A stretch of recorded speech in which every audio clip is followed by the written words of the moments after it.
Action figures were born in the 60s, but before that, children played with solid plastic figurines. These statues were frozen in one position. Children had to use their imagination to bring them to life. They were made by companies such as Palmer, Heartland, and Multiple Plastics. But the king was Louis Marx. From the mid-50s through the 70s, Marx issued and reissued a variety of figurines and playsets. They depicted cowboys and Indians, soldiers, astronauts, and other generic action characters. Stereotypes were taken for granted in those days. There was still lingering bitterness from recent wars.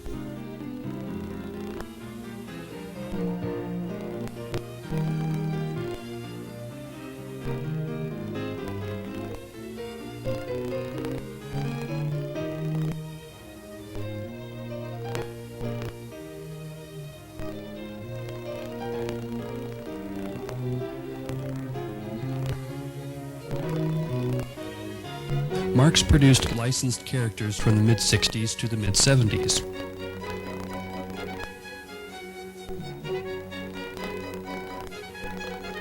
These included cartoon characters, superheroes, and monsters.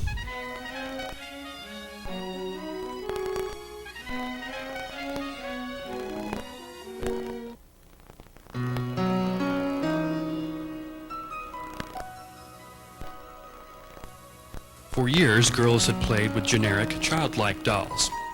But this changed in 1959, when Mattel introduced Barbie, the definitive fashion doll. Inspired by the German doll Lily, Barbie was shapely and sophisticated.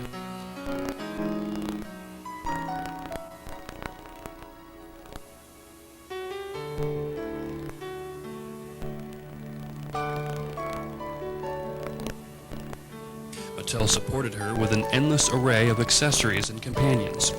Her appearance changed with the times. In the 70s, she acquired the softer, more innocent look that she has to this day. This is a 70s Ken, Barbie's boyfriend. Introduced in 1961, Ken was the precursor to the boy's action figure. But Ken was still a girl's doll. The idea of a doll for boys was socially unacceptable. But models were acceptable for boys. In 1961, Aurora released its first licensed character model kit, Frankenstein.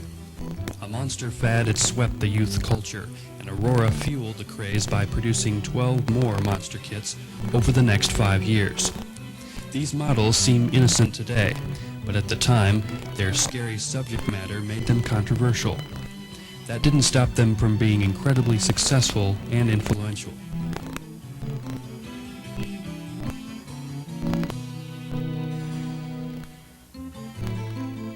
Marx also took part in the 60s monster craze by producing a line of battery-operated monster toys.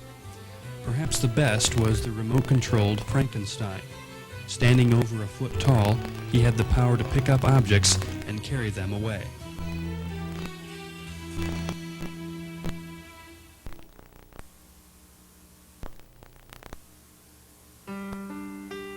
All of these toys paved the way for Hasbro to introduce the first doll for boys, G.I. Joe. To avoid stigma, Hasbro called the dolls action figures, inventing a new toy genre. A scar on Joe's cheek proved he was no sissy.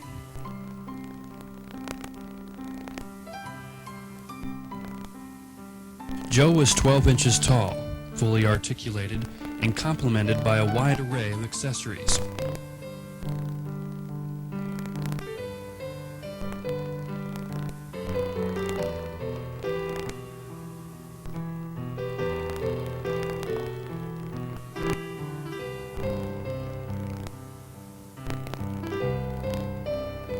Starting with 4 Armed Forces dolls, Hasbro expanded the line, adding foreign soldiers and Joes in different uniforms.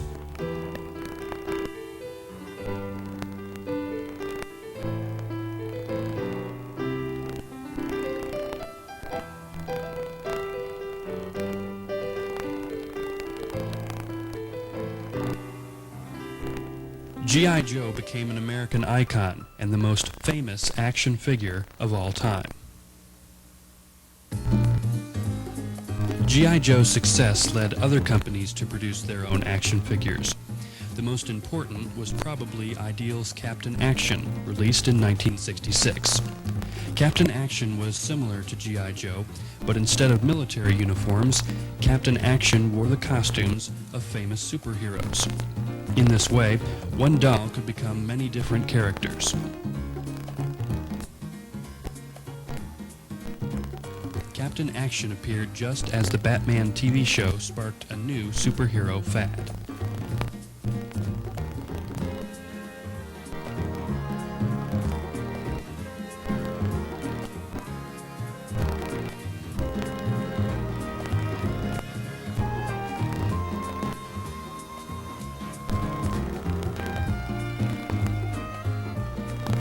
As the space race drew toward a climax, Mattel produced the major Matt Mason line of astronaut toys.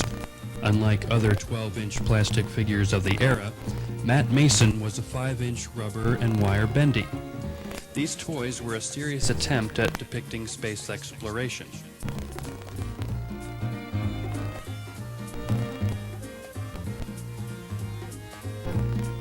But Major Matt still encountered alien beings like Scorpio, a villain that could light up.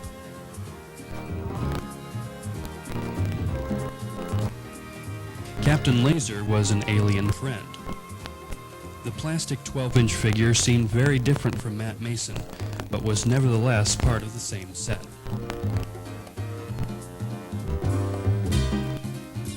The success of Major Matt Mason led Colorforms to create the Outer Spacemen in 1968.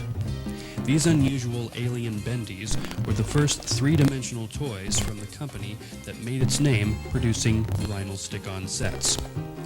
Each distinctive creature came from a planet in our solar system. This fantasy was shattered by the 1969 moon landing that failed to find any aliens.